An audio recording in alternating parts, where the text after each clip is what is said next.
사도신경을 통하여 신앙을 고백합니다.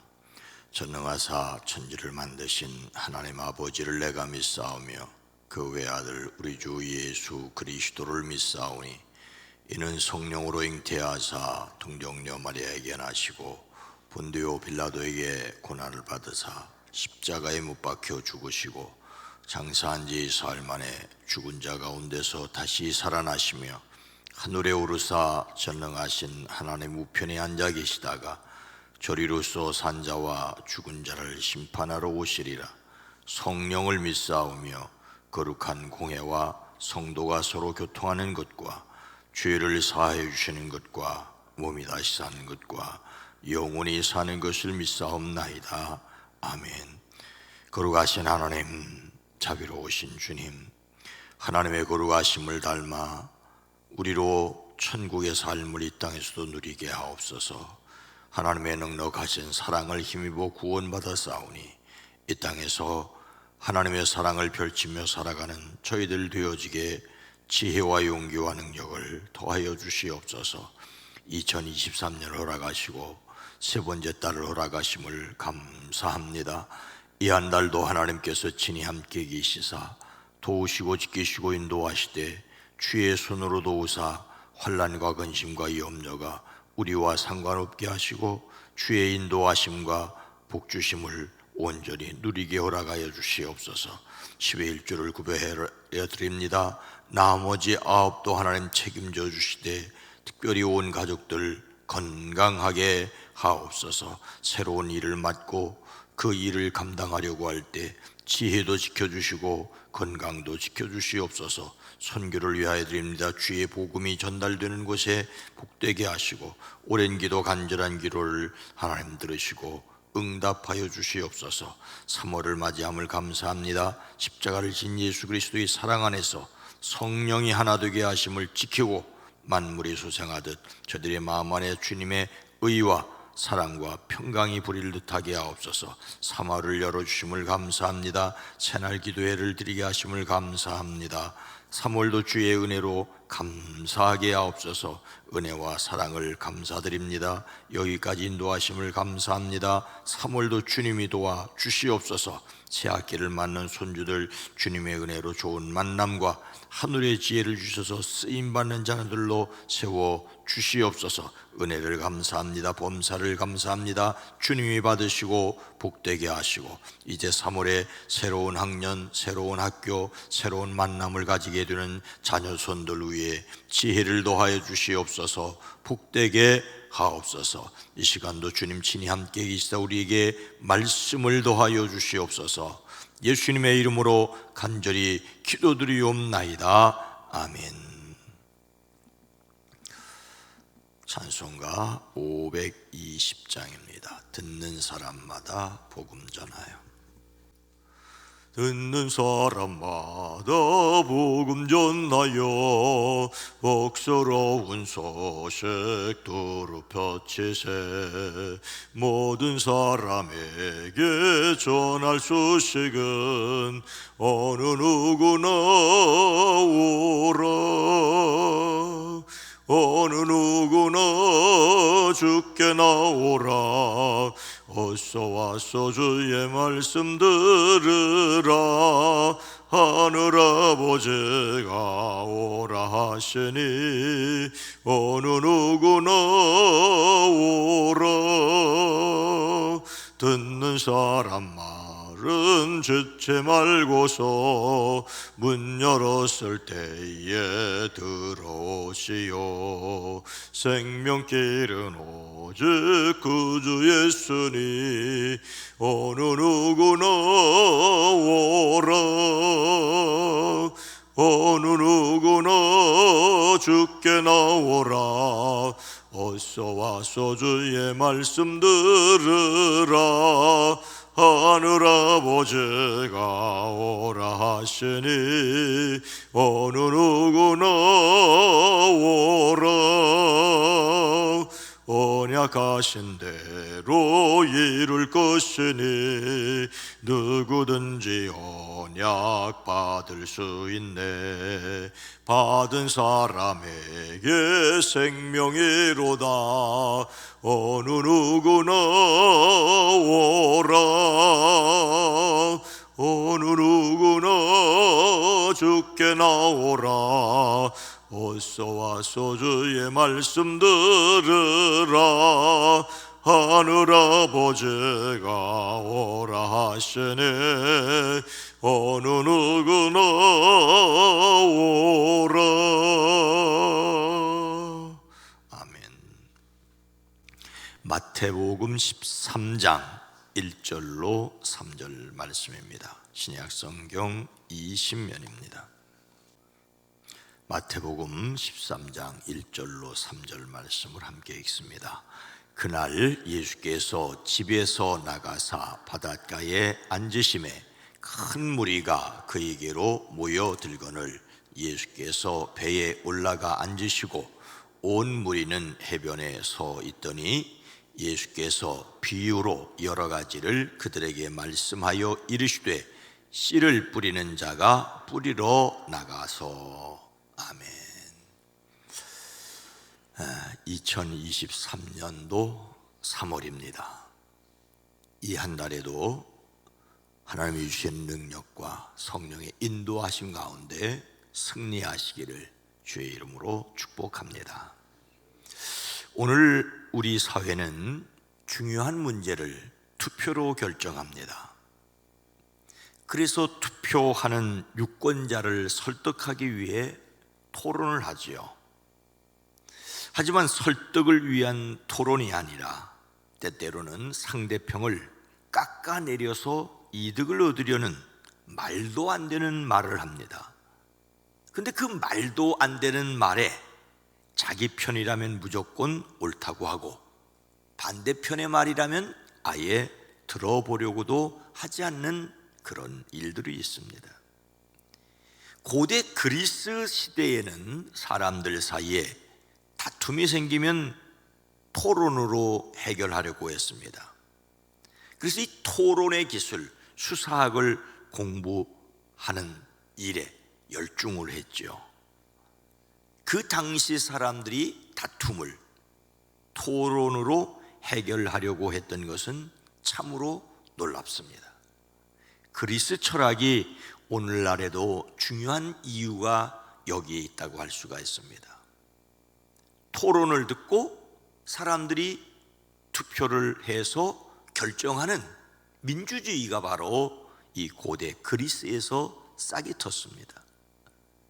그래서 더 많은 돈을 벌기 위해 어떻게든지 자기 주장을 옳게 만들어 보려는 수사학이 발달됐죠. 문제는 궤변일지라도 사람들의 찬성을 더 많이 받기만 하면 된다는 생각이 이미 그 당시에도 있었습니다. 어떻게 해서든지 다른 사람을 설득해서 자기 편으로 투표하게 하면 되었거든요. 그러나 바로 플라톤의 제자인 아리스토텔레스는 그런 방법은 옳지 않다. 사람들을 설득하는 데는 꼭 세 가지 원칙이 있어야 된다. 첫째는 로고스, 이성입니다. 논리와 명쾌한 증거를 제시를 해야 된다는 말이죠. 두 번째는 파토스, 감정이란 말인데 듣는 사람의 마음도 고려해라. 세 번째가 에토스, 말하는 사람의 진실성. 아무리 논리가 분명하다고 할지라도 그 사람 자체가 진실하지 않다고 느껴지면 그 사람의 말을 들으려고 하지 않는다는 것이죠. 아리스토텔레스는 이 세 가지 중에서도 마지막 에토스가 가장 중요한 것이라고 말했습니다. 오늘날에도 중요합니다. 말하는 사람은 로고스와 파토스와 에토스를 갖춰야 하고, 듣는 사람은 그것을 가려내는 안목을 길러야 하지요. 그리스도인들은 하나님의 말씀을 중심으로 그 말씀을 들어야 할 사람에게 깊은 관심을 가지고 진실해야 합니다. 진정한 그리스도인이라면 그리스 사람들보다는 뛰어나야 되지 않겠습니까? 예수님을 담는 성품 3월의 주제는 설득입니다. 설득은 상대편이 이쪽 편의 이야기를 따르도록 여러 가지로 깨우쳐 말하는 것을 가리킵니다. 설득의 반대는 다툼인데 의견이나 이해의 대립으로 서로 따지며 싸우는 것입니다. 똑같은 일을 하는데 격앙된 감정으로 싸우느냐 싸우지 않느냐의 차이가 있지요. 그러나 예수님을 담는 성품으로서 설득은 상대방이 잘 모르고 있는 이 일들을 알도록, 여기에서는 하나님을 알도록 인도하는 것입니다. 하나님의 방식이나 나의 삶에 확실히 효과가 있기에 다른 사람에게도 그것을 따르도록 확신을 주는 것입니다. 하나님을 만난 경험이 있어야 됩니다. 그 하나님의 경험을 다른 사람들에게 나누는 것이죠. 설득은 하나님의 뜻을 효과적으로 전하는 과정이라고 할 수가 있습니다.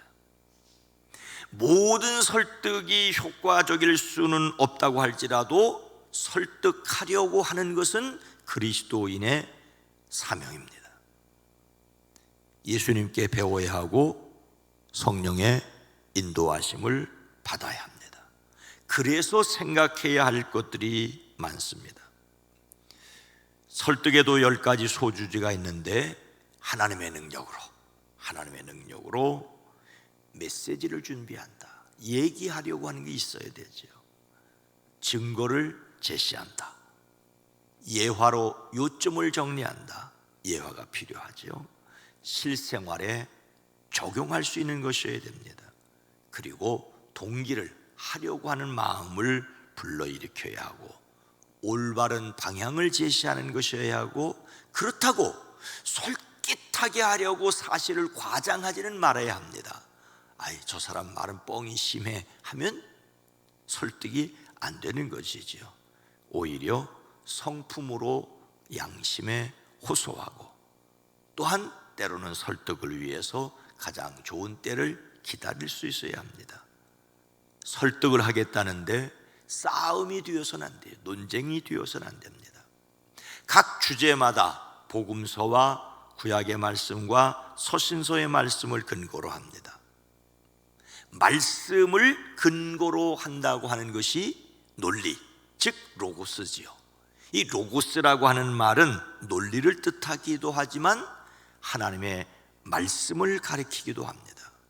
하나님의 말씀은 모든 논리의 근거입니다. 물론 요한복음 1장의 로고스는 하나님의 말씀의 본질이신 예수 그리스도를 가리키기도 합니다.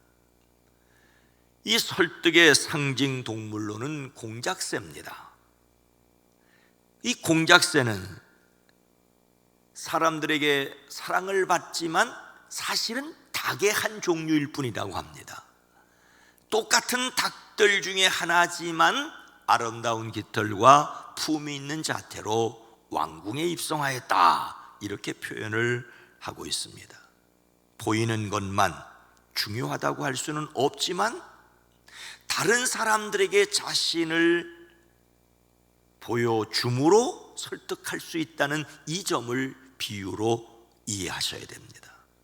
자신의 존재 이유를 드러내는 것, 이것이 아름답습니다. 오늘 말씀은 첫 번째 소주제에 메시지를 준비한다의 복음서 말씀으로 예수님께서 배에 오르신 이유는 무엇인가를 생각하려고 합니다.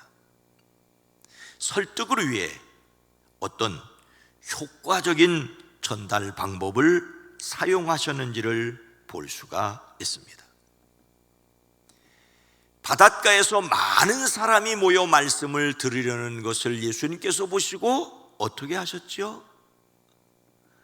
그날 예수께서 집에서 나가사 바닷가에 앉으심에 큰 무리가 그에게로 모여들거늘 예수께서 배에 올라가 앉으시고 온 무리는 해변에 서 있더니, 예수님께서 회당에 들어가 바리새인들과 안식일에 대한 논쟁을 하십니다.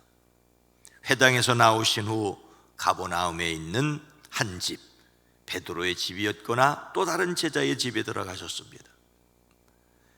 그런데 집에 사람들이 너무 많이 몰려듭니다. 그래서 그 많은 사람들에게 말씀을 전하기 위해서 집 밖으로 나가셨습니다. 예수님께서 집에서 나오셔서 바닷가에 앉으셨습니다. 그러자 또 많은 사람들이 몰려드니 어떻게 하셨습니까? 예수님께서 배에 올라가서 앉으셨습니다. 사람들은 모두 물가에 서 있고 예수님은 그 사람들에게 말씀을 전하기 위해 배에 올라가 앉으셔야만 했습니다. 많은 무리가 몰려드는 상황에서 효과적으로 말씀을 전하기 위해서였습니다. 여기에서 배에 올라가 앉으시고라는 말에는 몇 가지 중요한 사실이 있습니다.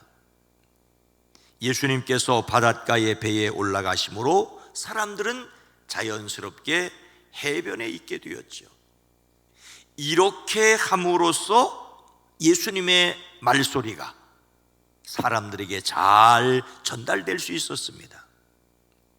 바닷가의 바람은 일반적으로 밤에는 육지에서 바다로, 낮에는 바다에서 육지로 불기 때문입니다. 바닷가의 배 위에서 예수님께서 말씀하실 때 그 말소리는 바다 쪽에서 육지로 부는 바람을 타고 마이크 없이도 잘 들렸습니다. 예수님께서 사람들이 잘 들을 수 있도록 배에 올라가신 것으로 볼 수 있습니다. 사람들이 잘 들을 수 있어야 하죠. 아무리 좋은 내용이라도 귀에 들리지 않으면 소용이 없습니다. 또 기억해야 할 내용은 예수님께서 배에 올라가서 앉아서 말씀하셨다는 것입니다. 앉으셨다는 것이 중요한 것은 이것이 그 당시 랍비들이 취하는 일반적인 방식이었습니다. 저처럼 서서 말을 한다면 더욱 힘이 있겠지만 듣는 사람들은 왜 앉아서 말을 하지 않지? 다른 선생님들은 다 앉아서 말씀하시는데 그렇게 이야기할 수 있었다는 것입니다. 그곳에 모인 사람들 가운데는 겉으로 드러나 보이는 랍비의 권위를 존중하는 사람들도 있었습니다. 그래서 예수님께서 당시 랍비들의 자세를 취하셨다는 것입니다. 아무리 좋은 내용의 말이라도 말소리가 제대로 들리지 않으면 설득력이 떨어집니다. 아니, 예수님께서 직접 말씀하셨으니 얼굴 난 배에도 너무너무 은혜스럽다라고 말하는 사람도 있었겠지만은 가르침에는 정확한 전달이 필수적입니다. 여러분, 이 시간에 이 마이크가 작동하지 않으면은 여러분들은 매우 답답해 하실 겁니다. 이렇게 얘기하면 요 앞에 분들은 들리시겠지만 인터넷으로 하는 분들은 전혀 들리지 않을 것입니다. 메시지가 잘 전달되도록 해야 합니다. 그런 의미에서 방송을 섬기는 분들, 주일날 방송 섬기는 분들 모두에게도 감사를 드립니다. 여러분이 전하는 말이 잘 전달되게 유용한 도구도 잘 사용하실 수 있기를 바랍니다. 예수님께서 많은 사람에게 말씀 전하기 위하여 배에 올라가 앉으시고 어떻게 가르치셨습니까? 예수께서 비유로 여러 가지를 그들에게 말씀하시되 이르시되 씨를 뿌리는 자가 뿌리러 나가서 좁은 집에서 넓은 바다로 바닷가로 나가시고 바닷가에서는 배에 오르시고 그 배 위에 앉아서 가르치셨습니다. 그런데 그 가르치시는 방법이 비유였습니다. 효과적인 전달을 위해 유용한 장소와 자세뿐만 아니라 비유를 사용하셨습니다. 여기에서 비유는 그들도 잘 알고 있는 내용이었습니다. 보아라, 씨를 뿌리는 사람이 씨를 뿌리러 나갔다. 그가 씨를 뿌리는데 더러는 길가에 떨어지니 새들이 와서 그것을 쪼아먹었다. 또 더러는 흙이 많지 않은 돌짝밭에 떨어지니 흙이 깊지 않아서 싹은 곧 났지만 해가 뜨자 타버리고 뿌리가 없어서 말라버렸다. 또 더러는 가시덤불에 떨어지니 가시덤불이 자라서 그 기운을 막았다.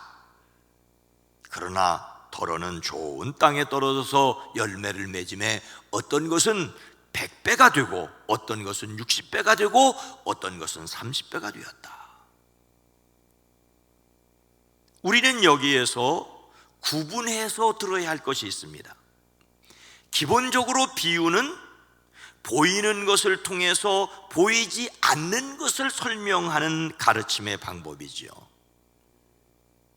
그곳에 모인 사람들은 예수님의 말씀을 단번에 알아들었습니다. 단번에 알아들었다는 말은 그 이야기를 들었다는 말이죠. 그래. 씨를 뿌리면 그 씨가 길가에도 떨어지고 돌밭에도 떨어지고 가시덤불에도 떨어지고 좋은 땅에도 떨어지지. 그렇지. 오늘날 농사법과는 다르기 때문에 이 말을 오늘날 농부들은 도대체 못 알아듣죠. 그렇게 불성실한 농부가 어디 있냐고 하지만 그 당시 사람들은 단번에 알아들었습니다. 비유의 내용은 일상에서 흔히 볼 수 있는 것이었습니다. 근데 문제는 저 말씀 왜 하는 거야? 누구 들으라고 하는 말이지? 우리가 다 아는 내용인데 그 말씀을 왜 하셔? 비유를 들은 후에 제자들이 예수님께 질문했던 것은 그 비유의 내용이 몰라서가 아니라 왜 그 말씀을 하셨는지 이유를 몰라서였습니다. 말 소리는 다 알아듣는데 말 뜻을 못 알아들은 것이지요. 예수님께서 그들에게 비유를 말씀하시고 나서 귀 있는 자는 들으라, 귀 있는 자는 들으라고 말씀을 하십니다. 이것은 비유가 말하는 내용이 아니라 영적인 메시지를 알아들으라는 것입니다. 비유를 통하여 말씀하시려는 내면적 메시지를 이해해야 한다는 말씀이지요. 효과적인 전달을 통하여 사람의 말소리를 잘 듣게 하는 것도 중요하지만 그래서 그 뜻을 깨닫게 하는 것이 더욱 중요합니다. 청각이 손상되지 않는 귀가 있다면 누구나 소리는 들을 수 있어요. 그러나 그 말의 뜻은 이해력이 있어야 들을 수 있습니다. 더욱이 영적인 뜻은 영적인 귀가 열려야 합니다. 하나님의 말씀을 듣고 이해하는 지각과 믿음으로 순종하는 영적인 능력이 있으시기를 주의 이름으로 축복합니다. 예수님은 귀 있는 자를 듣게 하시기 위하여 비유로 말씀하십니다. 우리 자신은 말씀을 듣기 위해 무엇이 필요할까요?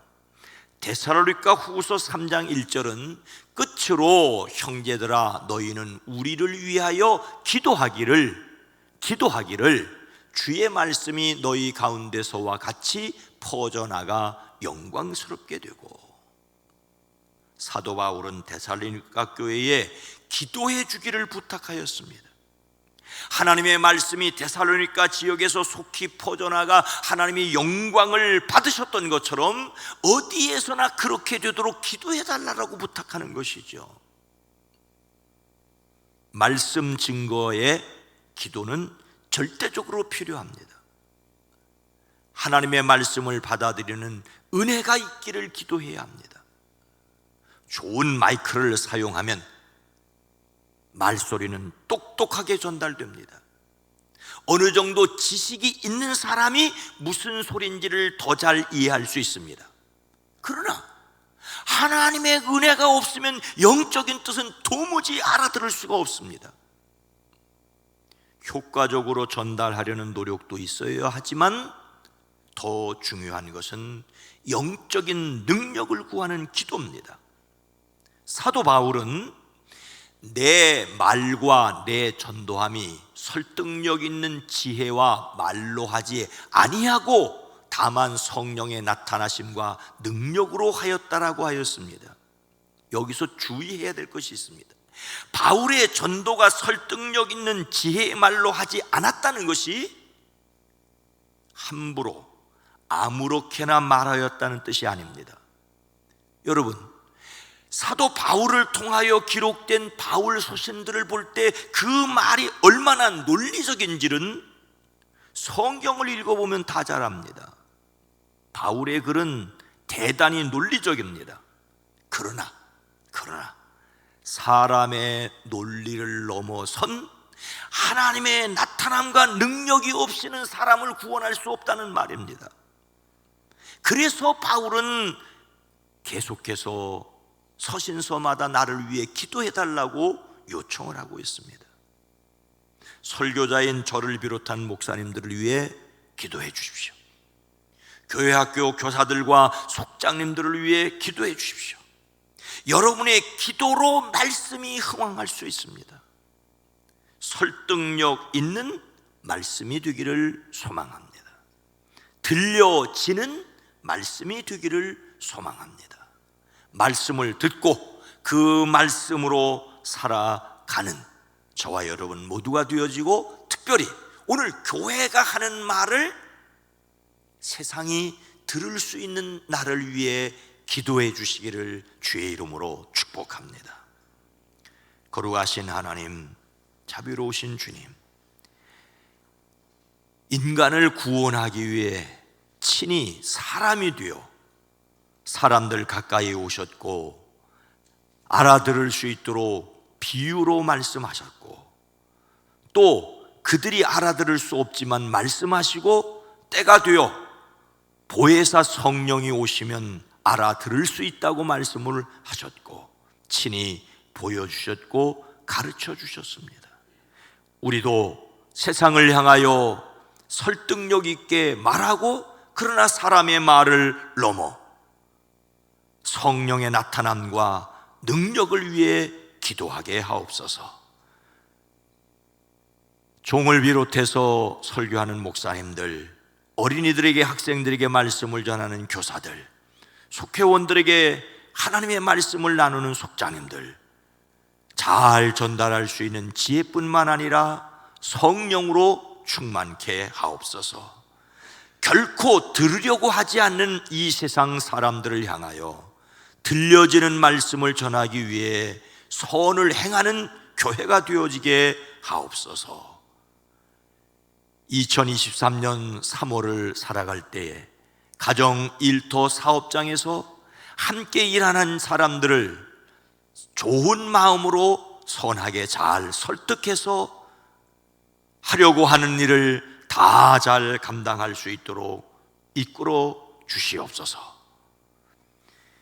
이제는 우리 주 예수 그리스도의 은혜와 하나님 아버지의 놀라우신 사랑하심과 성령님의 감화 감동 내주 교통하심이 2023년 3월을 살아갈 사랑하는 성도들의 가정과 일터와 사업장 위에, 이 세계 위에 이제로부터 영원토록 함께 계시옵기를 간절히 축원하옵나이다. 아멘. 속장 모임이 있습니다. 오늘 말씀을 생각하며 말씀을 깨닫기 위해 기도하게 하옵소서. 말씀과 기도로 부흥하는 교회가 되어지게 하옵소서. 이 세상이 말씀에 귀를 기울이게 하옵소서. 기도합니다. 주여!